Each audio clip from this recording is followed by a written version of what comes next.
And at 7:19 right now, are you looking for a job out there? We know that so many of you are. And if you have a great resume, but you just can't seem to get hired or maybe get that call to come in for an interview, we've got Nic Read joining us now. He's the author of Selling to the C-Suite. And he joins us live in studio with some advice on how to make your resume stand out. First question, though, why do some of the best resumes not necessarily mean it's the best candidate? Well, anybody can be enthusiastic in paper, and they can even be enthusiastic for 30 minutes in an interview.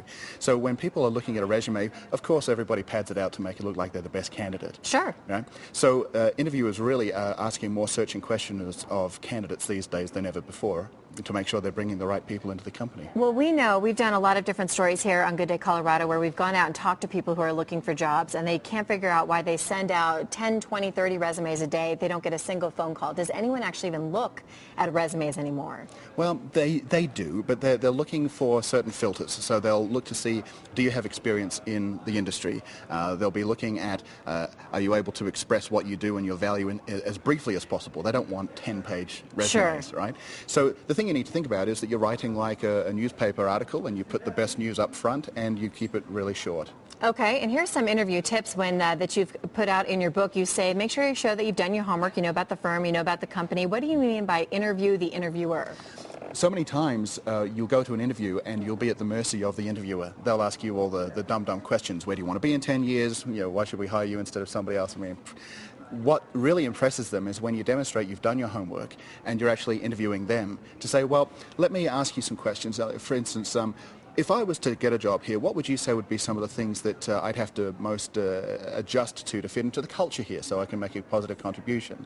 You could say, I've read on Google and in the press that these are some of the challenges that your company is facing. How will my role make a direct contribution to helping with those things? What a terrific suggestion. Right, and they love it because they go, wow, here's somebody that can hit the road immediately and make a difference. Absolutely. No, that's a great little twist. I've never thought of doing something like that. What about also when you finally get in there, you do get the interview. That's one way to impress them. Is there any no-no, something that you would say in terms of your resume or the interview, do not do? Well, you don't want to sell your negative side, but you also want to come across as realistic, right? So many times an interviewer will ask you to tell them what are your weak points, and you need to have prepared answers for that.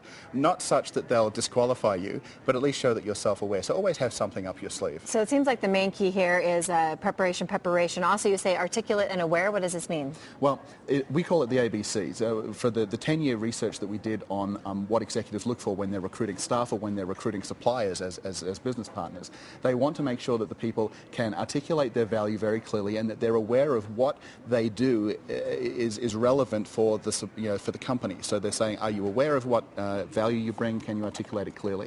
The B in the ABC is, will these people fit in with our behavior?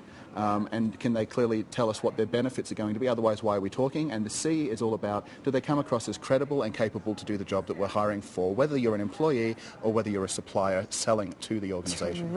Terrific suggestions. Not all of us can have the fabulous accent, which would get you the job like that. But if you don't have the wonderful accent, Selling to the C-Suite, this is the book right here. Nic Read, thank you so much for coming by. I love those suggestions. Great pleasure. Terrific job. Thank you for being here on Good Day right now at 7:20.